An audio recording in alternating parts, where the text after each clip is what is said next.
जब कोई ख्याल दिल से टकराता है दिल, न चाहकर भी खामोश रह जाता है दिल। कोई सब कुछ बोलकर सब कुछ जता देता है, कोई खामोश रहकर सब कुछ कह जाता है।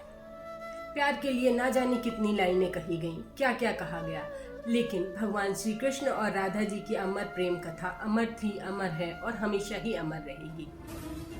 इसके बारे में जो भी कहा जाए वो कम है। ये एक आध्यात्मिक प्रेम का अनुपम उदाहरण है। श्री कृष्ण और राधा कब अलग हुए? जब श्री कृष्ण के मामा कंस का मथुरा से बुलावा आया कि बलराम और श्री कृष्ण को उन्होंने बुलाया है, तब श्री कृष्ण को मथुरा जाना था। मथुरा जाने के पहले वो राधा जी से मिलने गए।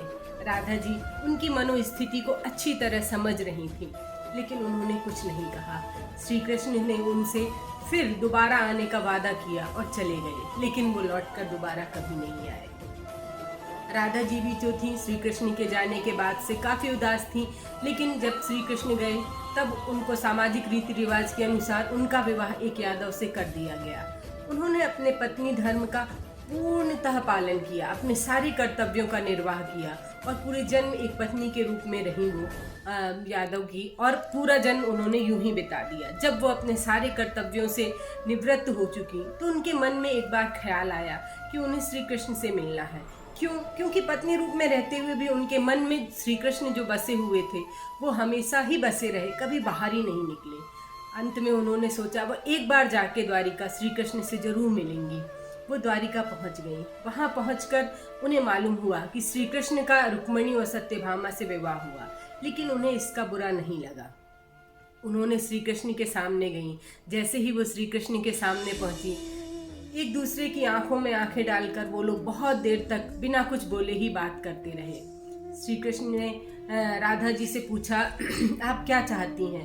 राधा जी ने कहा कि वो यहाँ रुकना चाहती हैं। तो श्री कृष्ण ने एक महल में उनको वहाँ का प्रमुख बनाकर रख दिया। वो सारा दिन वहाँ काम करती और इसी बहाने सारी व्यवस्थाओं को देखती।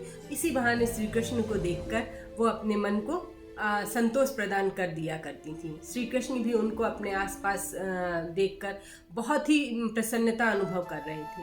लेकिन कुछ ही दिन बाद राधा जी को ऐसा प्रतीत हुआ कि वो यहाँ रहकर भी वो आध्यात्मिक लगाव उनका श्री कृष्ण से नहीं हो पा रहा है जो उनका उनसे दूर रहकर था। ऐसा क्या कारण है? लेकिन श्री कृष्ण सब कुछ समझते थे। एक दिन राधा जी ने अनुभव किया और बोला कि मैं यहाँ से जाना चाहती हूँ। श्री कृष्ण सब कुछ समझ गए कि स्थिति क्या है। राधा जी वहाँ से चली गईं और जाकर अकेली रहने लगी। अब वो बिल्कुल अकेली हो गई, काफ़ी बीमार हो गई थी, बहुत कमज़ोर हो गई थी।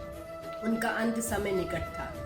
श्री कृष्ण वो बस रात दिन श्री कृष्ण को याद कर रही थी। श्री कृष्ण भी अंत समय में उनके पास पहुंच गए। उनके सामने श्री कृष्ण ने राधा जी से पूछा, आप मांगिए, आप क्या चाहती हैं? पहले उन्होंने मना कर दिया कि मुझे कुछ नहीं चाहिए। दोबारा श्री कृष्ण ने फिर कहा कि आप क्या चाहती हैं? तब राधा जी ने कहा कि बस आप एक बार बंसुरी बजा दीजिए। श्री कृष्ण ने बांसुरी बजाई और अपने जीवन की सबसे मधुर बांसुरी बजाना शुरू कर दिया। वो पूरे दिन पूरी रात बांसुरी बजाते रहे, जब तक कि श्री राधा जी इस शरीर को छोड़कर आध्यात्मिक रूप से श्री कृष्ण के शरीर में विलीन नहीं हो गई।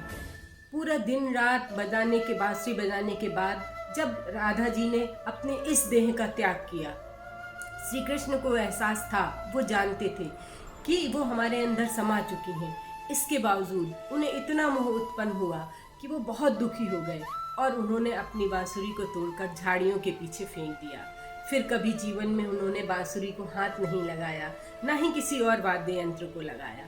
राधा जो थी वो कृष्ण में हमेशा के लिए विलीन हो चुकी थी। ये प्रेम का एक अनुपम उदाहरण है। प्यार करो तो श्री कृष्ण और राधा की तरह, जियो तो श्री कृष्ण और राधा की तरह। खोने के बाद भी एक थे, ना मिलने का गम था ना ही खोने का गम। क्यों? क्योंकि वो तो एक हो ही चुके थे। इस तरह श्री राधा जी ने अपने शरीर का त्याग किया, लेकिन सबके लिए एक उदाहरण छोड़ गई। आज हमारी माता रानी राधा रानी जो है वो सभी के दिलों पे राज करती है। कैसे लगा आपको? फिर मिलेंगे हम एक नई सोच, एक नई कहानी के साथ। मैं नहीं हूँ।